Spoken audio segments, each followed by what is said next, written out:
Então, vou abrir com uma pergunta aqui para o professor João Steiner. O João Urbano pergunta: a teoria do universo pulsante está descartada? Então, explica, por favor, o que é essa teoria. A teoria do universo pulsante admitia que a densidade do universo é muito alta. O que é uma densidade muito alta? Você pode imaginar que o universo tem uma densidade muito baixa e a expansão é tão grande que vai se expandir para sempre. Mas se tiver gravidade suficiente para desacelerar, essa é a teoria antiga, para desacelerar o universo até chegar a uma velocidade zero, a partir daí a gravidade da matéria atrai matéria se responsabilizaria por uma contração. E aí no futuro nós teríamos uma grande contração, um anti-Big Bang. E aí, quem sabe, dessa contração poderia surgir um novo Big Bang, uma nova explosão. Então, isso é que é chamado de universo cíclico, universo pulsante. Não é? Mas a teoria da inflação e seguida pela descoberta da energia escura, nós sabemos agora que o universo está em expansão acelerada. Então, jamais esse universo vai voltar a se contrair. Então, nós hoje temos a certeza de que a teoria do universo pulsante está descartada.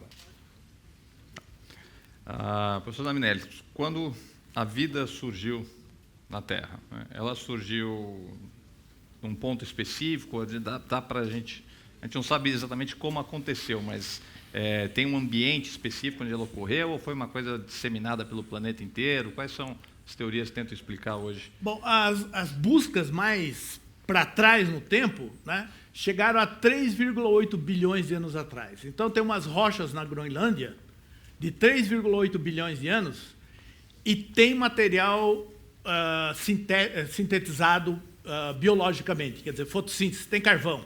Tá? Mas essa é a vida certamente muito complexa. A vida não deve ter começado fazendo o seu próprio alimento. Né? Antes disso, tinha vida que comia o que tinha ali, que é a vida anterior. E essa vida anterior, então, se formou quando os grandes meteoros ainda estavam caindo. Então, a primeira vida deve ter se formado naquele caldeirão de queda de grandes meteoros, e isso não dá mais para saber quando, porque já desmanchou tudo, virou a Terra. Né? Então, a origem mesmo da vida na Terra não se sabe. Né? Você encontra vida lá dentro dos oceanos a 10 mil metros de profundidade, onde os seres vivos comem química, né? Sem luz, temperatura muito baixa. Então, quer dizer, essa é uma vida primitiva que sobreviveu e é anterior à vida fotossintetizante. Mas não dá para ir atrás de 3,8 bilhões de anos. É possível dizer o que existia antes do Big Bang? E antes da vida surgir, você consegue voltar no tempo? Quer dizer, o que existia antes? Né? Bom, como é que vocês abordam essa questão? Essa é uma pergunta muito interessante, muito importante e pertinente. Infelizmente, a ciência não tem uma resposta para o que veio antes. Né? A explicação anterior sobre o universo pulsante, ela parecia interessante porque ela dava uma resposta sobre o que vinha antes. Né? Se o universo é cíclico, então, antes do atual ciclo do universo, houve um ciclo anterior. Certo? Então, nesse modelo de universo pulsante, a resposta é simples, né? Houve um outro universo. Mas nós hoje descartamos essa ideia do universo cíclico. Então, essa resposta não está correta. Não é? Bom, então, como foi que surgiu esse universo? Esse universo surgiu do nada. Essa é a melhor resposta que nós temos. Não é? Obrigado. Tudo surgiu do nada. Tá certo? E aí tem algumas coisas que nos trazem também problemas, do ponto de vista da física. O instante zero foi um instante de densidade infinita, temperatura infinita, e se houve informação anterior, ela foi destruída. Então, você não pode testar o que houve antes. Isso é uma coisa também que dificulta demais. A própria física colapsa num instante t igual a zero. Não temos física para tratar desse assunto. A física não funciona. Então, há dificuldades teóricas muito grandes para podermos dar uma resposta a essa pergunta que nós gostaríamos de dar, mas, infelizmente, não é a única. Como eu já disse, nós não sabemos o que é energia escura, não sabemos o que é matéria escura. Essas respostas nós vamos dar. A ciência vai dar respostas a essas perguntas. Mas sobre o que veio antes do universo, não sei se algum dia teremos uma resposta satisfatória. Com relação à vida, professor? Com relação à vida, quer dizer, olhando para os fósseis, a gente já tem uma dimensão de como a vida evoluiu, mas para num certo lugar que não tem mais fósseis, né? Porque tudo era micróbio, fóssil de micróbio é um pouco difícil de achar. Mas você não precisa disso mais. Quando você olha o chamado RNA 16S, né, que está na nossa célula, e você compara todos os seres vivos, todos eles têm no seu DNA, né, um pedação igual. Toda a vida é parente próximo. A gente e uma bactéria temos uma diferença muito pequena. Um ET falaria a vocês, geneticamente a molécula é a mesma. Então, olhando pela estrutura molecular, só tem uma vida.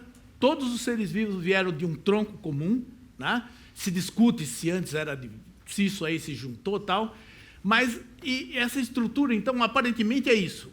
Existiu um progenota, né?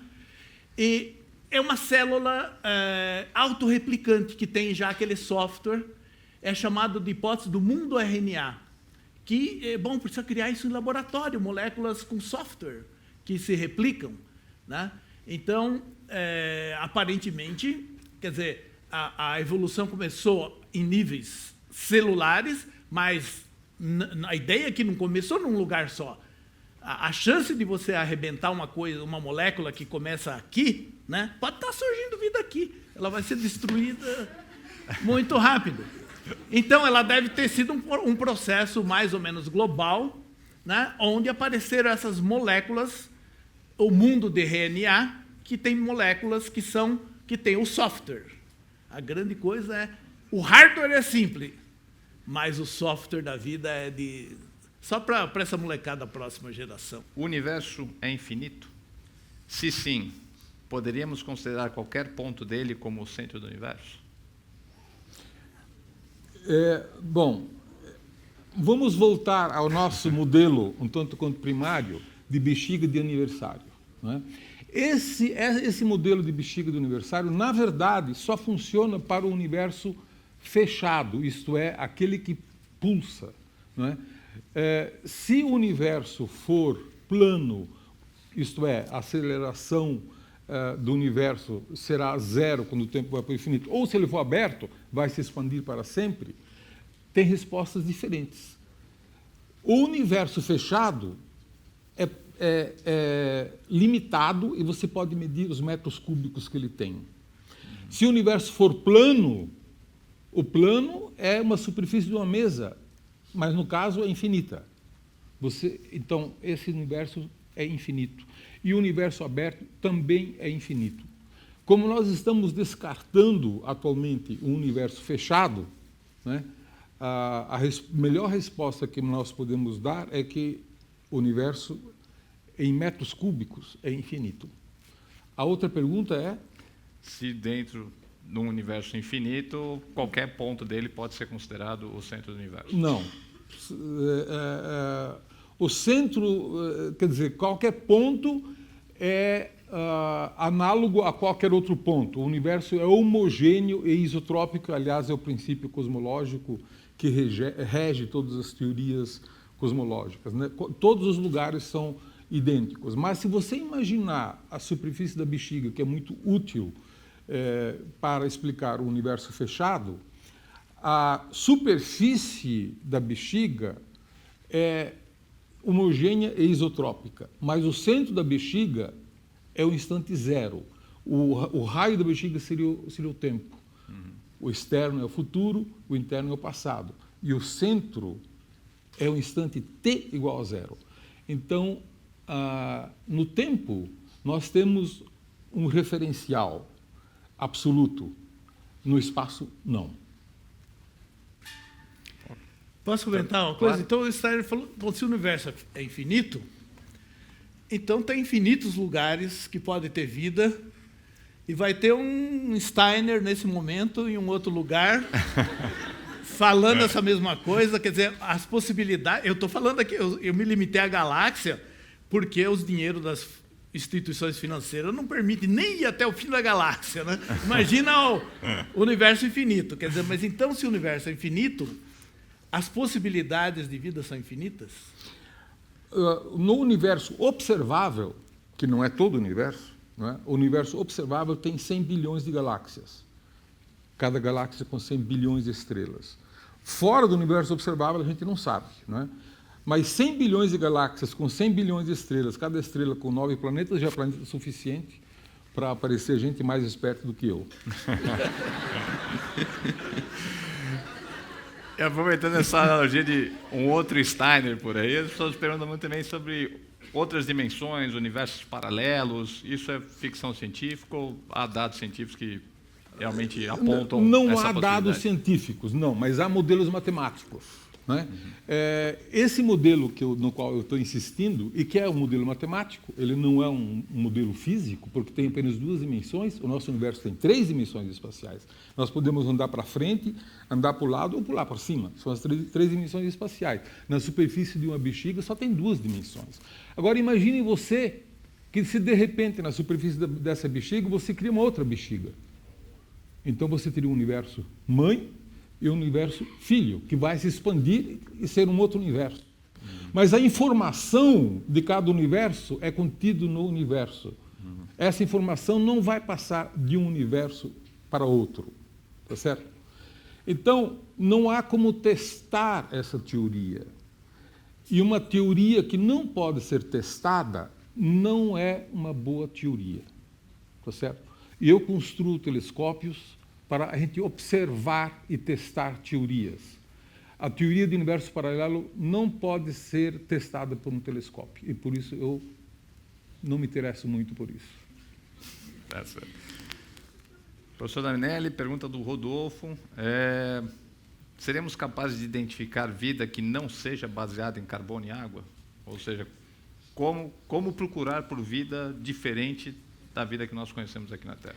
Pois é, se eu submeter um projeto de pesquisa na FAPESP, que eu falo que eu vou procurar a vida diferente dessa, a FAPESP vai negar imediatamente, não vai passar da primeira linha. Por quê? Não vai ter progresso.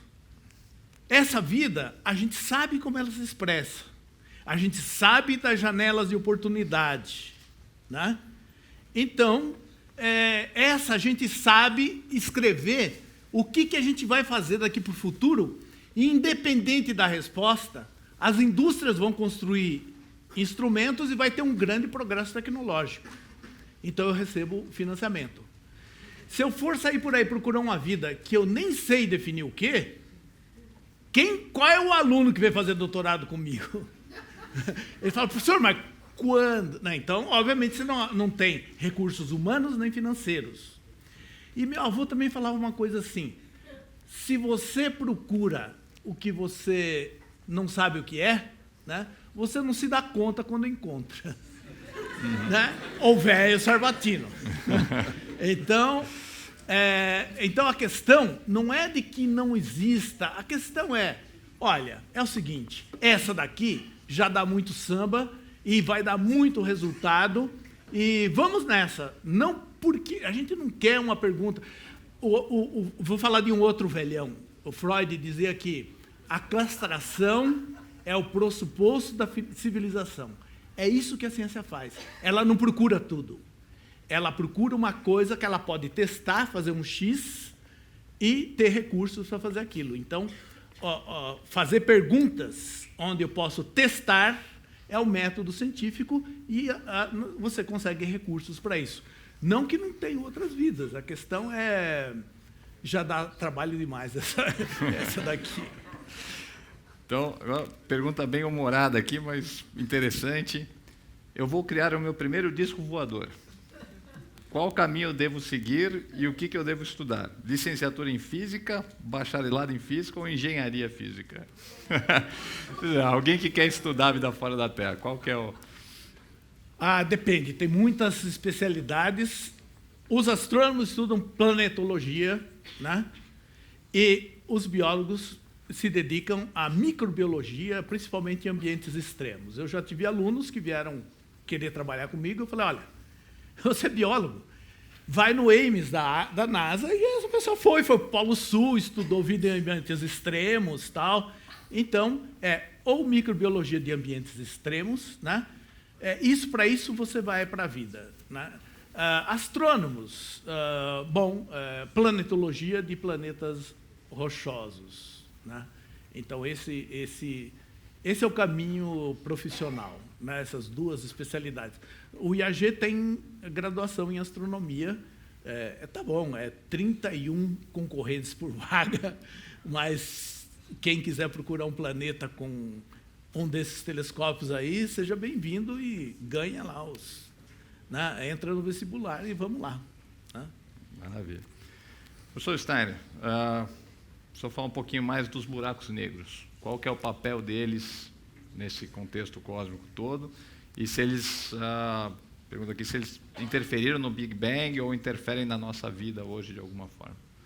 Bom, os buracos negros são estrelas que colapsaram e se tornaram extremamente densas, tão densas que na superfície tem gravidade infinita, né? Então, se a gravidade é infinita, nada pode escapar da superfície desse objeto, não é? Nem uma pedrinha, nem um facho de luz, tudo volta para dentro. Então, para um observador externo, esse lugar não vai ter luz saindo dele, não vai ter matéria saindo dele, não vai ter informação saindo de dentro. Então, ele é um buraco negro, não é? Hoje, nós temos demonstrações científicas comprovando de uma vez por todas que buracos negros existem no universo. Existem sob duas formas: os buracos negros estelares, que são aqueles que foram produtos de uma estrela que colapsou e formou um buraco negro. Nós conhecemos, só na nossa galáxia, nós conhecemos 20, mas devem existir 10 milhões, só na nossa galáxia, né? Existe uma outra categoria que são os buracos negros supergigantes, né? Que são estrelas, são buracos negros que têm uma massa que é da ordem de 1 milhão a 10 bilhões de vezes a massa do Sol. Um buraco negro só. Na nossa galáxia, bem no centro, e é isso que define o centro da Via Láctea, tem um buraco negro com 4 milhões de sóis, 4 milhões de massas solares. Está provado que esse buraco negro também existe. De onde surgiram os buracos negros? Esse é um dos grandes mistérios que a ciência procura hoje, mas a teoria mais aceita é de que os primeiros buracos negros se formaram a partir da evolução das primeiras estrelas. As primeiras estrelas provavelmente eram muito pobres em metais, em elementos químicos pesados, não é? As massas eram maiores do que as estrelas que se formam hoje. Então, as primeiras estrelas que evoluíram formaram buracos negros com uma massa um pouco maior do que os que se formam hoje, que são 10 massas solares ou 20 vezes a massa do Sol. Estes buracos negros depois foram para o centro das galáxias, das pequenas galáxias que se formaram, e todos os buracos negros foram procurar o centro e acabaram se colidindo e formaram buracos negros cada vez maiores e capturando gás das galáxias e engordando as suas massas. Então, os buracos negros cresceram de duas maneiras: ou por canibalização entre os buracos negros, ou porque capturavam gás das vizinhanças. Mas hoje nós sabemos que existem duas categorias de buracos negros: os de estelares e os supermassivos. E os supermassivos surgiram bem mais tarde, já no contexto de uma galáxia, mas esses supermassivos tiveram uma grande influência na evolução das galáxias, porque as galáxias controlam a evolução desses buracos negros e os buracos negros controlam a evolução das galáxias.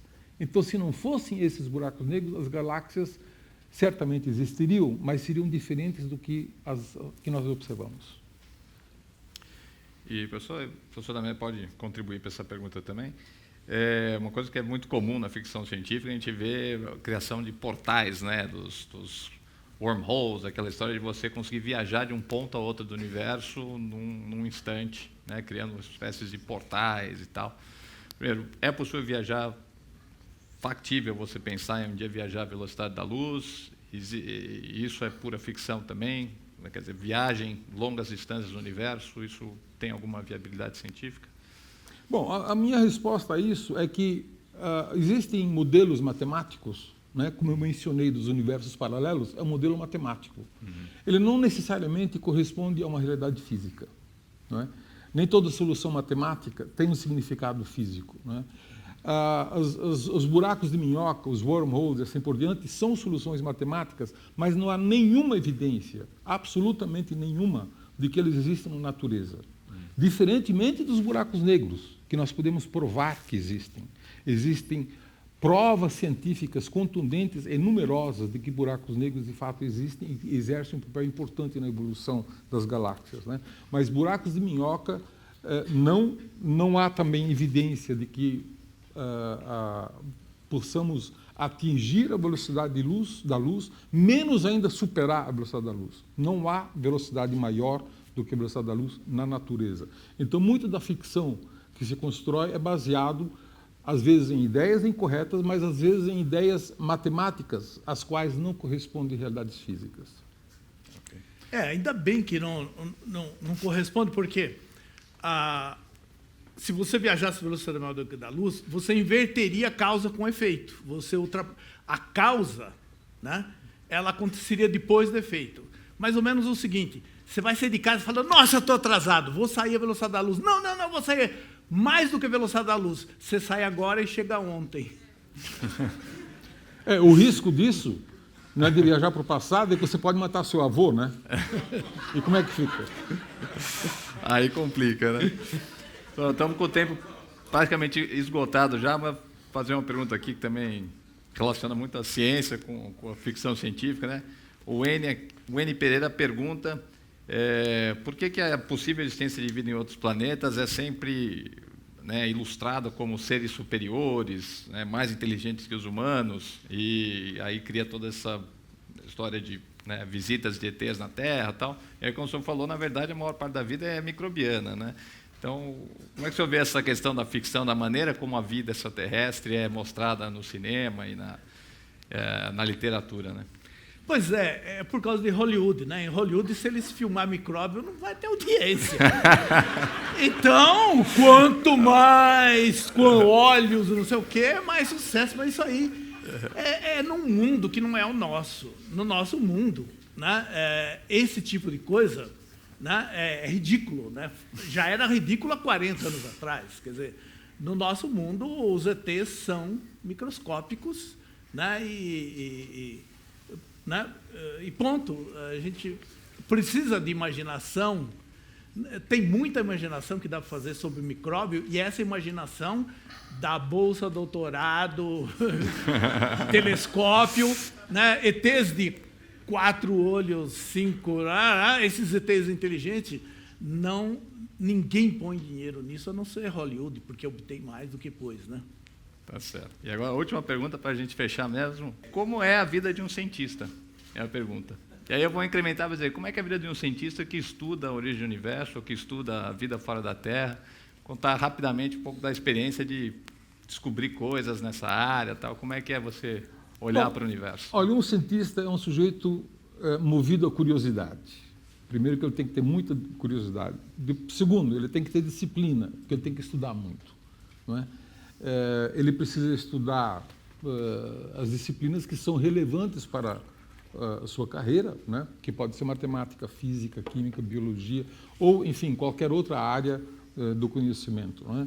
Mas, hoje em dia, a carreira de cientista é uma carreira que existe em grande quantidade em muitos países desenvolvidos, e também no Brasil existe cada vez mais oportunidades para um cientista se estabelecer, e para os jovens, em particular, as possibilidades de uma carreira científica promissora no Brasil também é real, não é? as instituições, as universidades, as fundações de amparo à pesquisa, o CNPq, dão muita ênfase a isso, fazem financiamento com bolsa de estudos e assim por diante, né? A FAPESP, aqui no estado de São Paulo, é um exemplo de boa instituição, de bom funcionamento, né? Elogiado pelo mundo inteiro, que incentiva a carreira científica entre os jovens. E eu posso assegurar que, no caso da astronomia brasileira, nós estamos já com grandes equipamentos, temos acesso aos maiores telescópios do mundo e estamos construindo, Augusto e eu, pessoalmente, estamos participando da construção do maior telescópio do mundo, ao qual o Augusto se referiu, que é o GMT, que é um telescópio de 25 metros de diâmetro. Para vocês terem uma ideia, esse telescópio terá uma área coletora de luz para observar estrelas cada vez mais fracas, será 100 vezes maior do que o telescópio espacial Hubble. Tá? 100 vezes maior. Essa é a parte fácil. A parte difícil é que ele vai ter uma nitidez que é 10 vezes melhor do que o telescópio espacial Hubble. Isso é um desafio ainda bem maior, mas ele estará funcionando por volta de 2021, de maneiras que as pessoas, os jovens que estão aqui, poderão vir a utilizá-lo, fazer seus mestrados, seus doutorados com esse telescópio. Professor, as emoções de buscar micróbios fora da Terra, como é que é? Bom, eu descobri a ciência, que podia ser cientista, né, muito tarde. Eu achava que todos os grandes astrônomos tinham morrido lá no tempo do Galileu, né?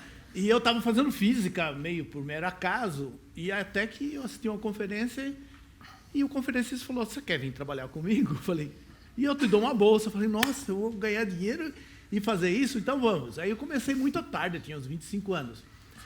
Mas eu gosto muito dessa profissão, não tem prática, é uma das profissões que tem menos desemprego no mundo, muito menos do que engenheiros ou coisa assim. Astrônomo, né, não tem desemprego desde que você faça as coisas direitinho.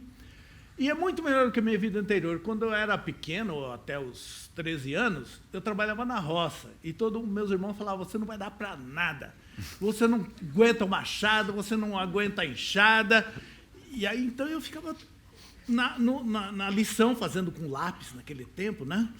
Fazendo lição 2 vezes, 3 vezes, aí eu fiquei bom em fazer lição e saí bem na escola. Aí meu pai falou: "Não, esse daqui vai estudar." Aí, comparando a enxada com o lápis, eu falei: "Opa, eu vou para esse daqui." Eu não sabia que daí ia para a ciência, né? E que aí eu ia, que nem eu vou daqui 15 dias para a NASA, onde que eu tenho um time que a gente trabalha junto, tem outro time na Europa, e de vez em quando tem que ir na Europa, de vez em quando tem que ir para a China, de vez em quando... É uma vida que você se relaciona com pessoas realmente interessantes, a maior parte deles bem mais sabidas do que a gente, né? Então é uma vida boa para quem era pobre, né? Quer dizer, para quem não teve uma grande herança, imagina você viajar pelo menos uma vez por ano, né? Com tudo pago, para lugares e você chega na NASA, você é recebido como qualquer outra pessoa, tal. Ninguém fala: "Oh, brasileiro", né? Tal. Não, é fantástico. É uma vida de relacionamentos muito bons. Você não fica rico. Mas quem quer ficar rico dá muito trabalho.